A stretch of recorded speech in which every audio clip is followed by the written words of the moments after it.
You look at Arizona and you must say to yourself, like, is anyone paying attention to what is happening here, to what's happening to us in our community? And we just talked about the human element, the human tragedy of it, regardless of, where you are on the political spectrum, the human element. But let's talk about a little bit more about what you're alluding to as far as like these numbers we're seeing. Look, the reality is that we're seeing record amount of numbers of people coming across the border. So, this year it's expected that, 2 million people will cross the border legally. I mean, that's like the entire state of Nebraska in 1 year crossing our southern border.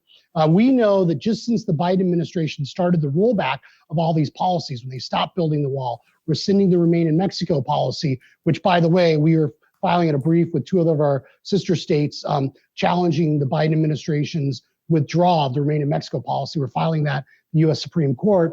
We've also filed a lawsuit saying that it's a violation of environmental protection laws. So there's all these tracks that we're trying to fight this. And we keep pointing out that just in the last 3 months, since the Biden administration started this rollback, there's more than 450,000 people that have crossed the southern border illegally. Once again, that's like the entire city of Minneapolis, or even, almost Kansas City. That's a good way of putting it. Crossing. And so these are overwhelming numbers. And Sara, just, for folks listening to this podcast, not to like sound like I'm trying to scare people, but I was a gang prosecutor. I was a federal prosecutor as well. And over last year, month over month, 233% increase in fentanyl. Just in the last couple of weeks, multiple seizures here in Arizona of cocaine and heroin worth about $4.6 million.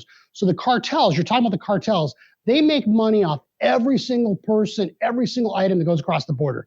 They are using this crisis to their advantage, and they are exploiting people, and they're making money off of It's them. like they're perpetuating. It's like the administration is perpetuating and pushing this. It's like we're almost a part of the smuggling operation. We're like saying, okay, it's great. Yeah, bring me your poor, bring me your hungry. But on the backs of who? On the backs of the drug cartels?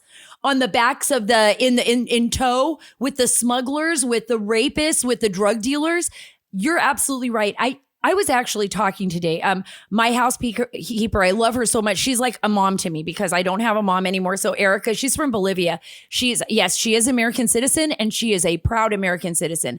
My mother was from Cuba. I always talk to Erica. She reminds me so much of my mom. My mom used to work after my father died she worked at a nursing home, and then she went to work in a factory. I know what it's like for someone to raise their children and work really hard.